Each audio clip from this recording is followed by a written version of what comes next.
মুনাফিকই তো বুঝি। নবীজি বলেন মুনাফিকের আলামত 4টা, অন্য হাদিসে আসছে 3টা। ইজা হাদ্দাসা কাযাবা, যখন সে কথা বলে মিথ্যা বলে। কথায় কথায় মিথ্যা বলে, কথায় কথায় মিথ্যা বলে। আমি এই মিথ্যার কথা বলছিলাম যে একজন ব্যক্তি যখন হাদিসে আসছে মিথ্যা বলে, তখন তার কাছ থেকে রহমতের ফেরেশতারা 1 মাইল দূরে সরে যায়, তার কাছে ফেরেশতা থাকে না। তা আপনি দিনে যদি আমরা বারবার কথা বলার সময় মিথ্যা বলি, একটা গল্প বলছি তাও মিথ্যা বলি, বানাই সানায়া এটা বলি, মানুষকে মনোরঞ্জন করার জন্য, নিজের দিকে আকৃষ্ট করার জন্য মিথ্যা অনেক গল্প সাজায়া অনেক কিছু আমরা বলি, অপরে বদনাম করে করে এগুলো আমরা বলি, মিথ্যা কথা এটা বলি মানুষের কাছে ভালো শাস্তি। যে খবরদার ভাই, আপনার কাছে আল্লাহর রহমতের ফেরেশতা থাকবে না, 1 কিলো দূরে চলে যাবে, 1 মাইল দূরে চলে যাবে ফেরেশতা আপনার কাছ থেকে। তাহলে মুনাফিকের আলামত মুনাফিকি করা, এটা হচ্ছে গুনাহ কাবীরা। ইজা হাদ্দাসা কাযাবা, যখন সে কথা বলে মিথ্যা বলে। ওয়াইদা ওয়াদা আখলাফা, যখন মানুষের সাথে অঙ্গীকার করে, ওয়াদা করে, ওয়াদা কি করে? ভঙ্গ করে। মানুষের সাথে জীবনে কত ওয়াদা আমরা করি, আর আমাদের দেশের নেতা যখন মানুষ হইতে যায় ওয়াদার শেষ নাই। নির্বাচন শেষ, জনগণের সাথে যে প্রতিশ্রুতি দেওয়া এইটা পূরণ করার কোনো আর সাজ জাগে না। আর যখন ভোটের সময় আসবে না, গরিব মানুষেরে ধরে জড়াই ধরছে, ধান কাটতেছে, কত কি তারা করতেছে, এই করব সেই করব। চেয়ারে একবার বসলে তাদের কথা মনে থাকে না। তারা যে তাদেরকে ভোট দিয়ে সেইখানে বসাইছে, ক্ষমতায় বসাইছে, এইটা জনগণের কথার মনে থাকে না। এই জন্য এই সমস্ত নেতারা কিয়ামতের ময়দানে সবচেয়ে বেশি অপরাধীদের কাতারে দাঁড়াবে। যে জনগণের সাথে কত প্রতিশ্রুতি তুমি দিয়েছো, কত ওয়াদা তুমি করছো। শুধু ওইখানে না, যে যার জায়গা থেকে আমরাও কোনো কিছু পাওয়ার জন্য বা কোনো একটা ক্ষমতা নেওয়ার জন্য আমরা মানুষের সাথে কত প্রতিশ্রুতি দিই। আমি যদি এই পদে আসি আমি এই করব সেই করব, নানাবিধ প্রতিশ্রুতি আমরা দিই। কিন্তু সেই পদে চলে গেলে আর জনগণের সাথে কৃত ওয়াদা আর মনে থাকে না। এটা হচ্ছে মুনাফিকি। আর ইন্নাল মুনাফিকিনা ফিদ-দারকিল আসফালি মিনান নার, কুরআন বলে যে মুনাফিকদেরকে আল্লাহ সবচাইতে জাহান্নামের তলদেশে দেবেন, যেখানে কাফেরদেরও নিচেই থাকবে এই মুনাফিকরা, যদিও সে ইমানদার হয়, যদিও সে নামাজি হয়।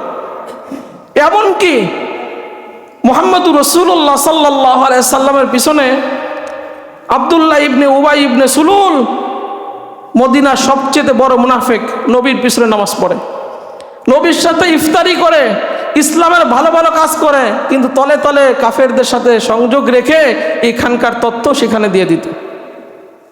তার ছেলে ছিল আব্দুল্লাহ, বড় একজন আল্লাহওয়ালা মানুষ। মুহাম্মদুর রাসূলুল্লাহ সাল্লাল্লাহু আলাইহি সাল্লাম খুব তাকে ভালোবাসতেন, কিন্তু নবীজি জানতেন তার আব্বা মুনাফিক। তার আব্বা যখন মারা গেল, নবীজি জানতেন লোকটা মুনাফিক। তার আব্বা যখন মারা গেল, আব্দুল্লাহ এসে বলতেছে, ইয়া রাসূলুল্লাহ সাল্লাল্লাহু আলাইহি সাল্লাম, আমার আব্বা মারা গেছে। নবীজি বুঝানোর জন্য নবীজি দেখেন কি করছেন, যে মুনাফিকরা কতটা খারাপ। নিজের জুব্বা দিয়া, মুহাম্মদুর রাসূলুল্লাহ সাল্লাল্লাহু আলাইহি সাল্লামের জুব্বা দিয়া তাকে কাফনের কাপড় বানাই দিছে। নবীজি নিজে জানাজার নামাজ পড়তে যাচ্ছেন, হযরত ওমর রাদিয়াল্লাহু তাআলা পিছন থেকে জামা টেনে ধরছেন। মুহাম্মদুর রাসূলুল্লাহ সাল্লাল্লাহু আলাইহি সাল্লাম বলতেছেন, ও তো মুনাফিক, ইসলামের সবচাইতে বড় ক্ষতি করছে, আপনার পিছনে নামাজ পড়ে, আপনার সাথে ইসলামের সব কাজ করে, কিন্তু গোপনে গোপনে তথ্যগুলো দেয় কাফেরদেরকে। আপনি তো জানেন। নবীজি কথা বলেন না। নবীজি তাকে জুব্বা দিয়ে কাফনের কাপড় দিয়ে দিলেন। নবীজি নিজে তার জানাজা ইমামতি করার জন্য দাঁড়িয়ে গেলেন। নবীজি নিজে তার লালা ওই মরা লাশের ঠোঁটের উপরে দিয়ে দিলেন। আপনারা জানেন যে বিশ্ব নবীর লালা এতটা মুজিজা ছিল। হযরত আলী রাদিয়াল্লাহু তাআলা আনহু যুদ্ধ করতে করতে চোখ উঠে গেছে। মুহাম্মদুর রাসূলুল্লাহ সাল্লাল্লাহু আলাইহি সাল্লাম বলতেছেন, আলী আমার কাছে আসো, একটু লালা দিয়ে চোখ দিয়ে দিল। হযরত আলী বলেন, আগের থেকে আমার চোখ অনেক বেশি ভালো হয়ে গেছে। যে চোখ উঠে গেছে, কাফের বেঈমানেরা চক্ষু উঠাই ফেলছে, আর সেই লালা মুহাম্মদুর রাসূলুল্লাহ সাল্লাল্লাহু আলাইহি সাল্লাম ওই মরা লাশকে দিলেন, যে এটা ছিল মুনাফিক। আল্লাহ রাব্বুল আলামিন সূরা তাওবার 84 নম্বর আয়াত নাজিল করে জিবরাইল আলাইহিস সালামকে পাঠাই দিলেন যে ইস্তাগফির লাহুম আও লা তাস্তাগফির লাহুম ইন তাস্তাগফির লাহুম 70 মাররা। ও নবী, একবার না 70 বার যদি আপনি এই মুনাফিকের জন্য দোয়া করেন, আমি আল্লাহকে মাফ করব না, কারণ ও মুনাফিক। ওয়ালা তুসাল্লি আলা আহাদিম মিনহুম মাতা আবাদা ওয়ালা তাকুম আলা কবরি। আজকে থেকে যে মুনাফিকগুলো চিহ্নিত হবে ওদের কবরের কাছেও তুমি দাঁড়াবা না। যখন রাস্তায় দিয়ে হাইটে যাবা, তুমি তো হাইটে গেলে, নবীকে বলতেন, নবীজি কোনো কবর দেখলে সেখানে দোয়া করতেন, বলতেছে নবী যখন আপনি জানতে পারবেন এই লোকটা মুনাফিক, তাদের কবরের কাছে দাঁড়াবেন না, কারণ আমি তো চাই যে আপনার জন্য আমি কবরবাসীকে মাফ করে দিই, কিন্তু যে মুনাফিক তাকে আমি আল্লাহ রাব্বুল আলামিন কখনো মাফ। চিন্তা করছেন? মানে এটা বোঝানোর জন্য বলতেছে গুনাহে কাবিরা মুনাফিকি করা যে কত বড় অপরাধ, যে নবীজি নিজের জুব্বা দিয়ে জানাজা পড়াইয়া তারপরেও তাকে মাফ করাইতে পারেন না। এই জন্য আল্লাহ বলেন যে কাফেররা যেখানে থাকবে তাদের তলে থাকবে এই মুনাফিকরা।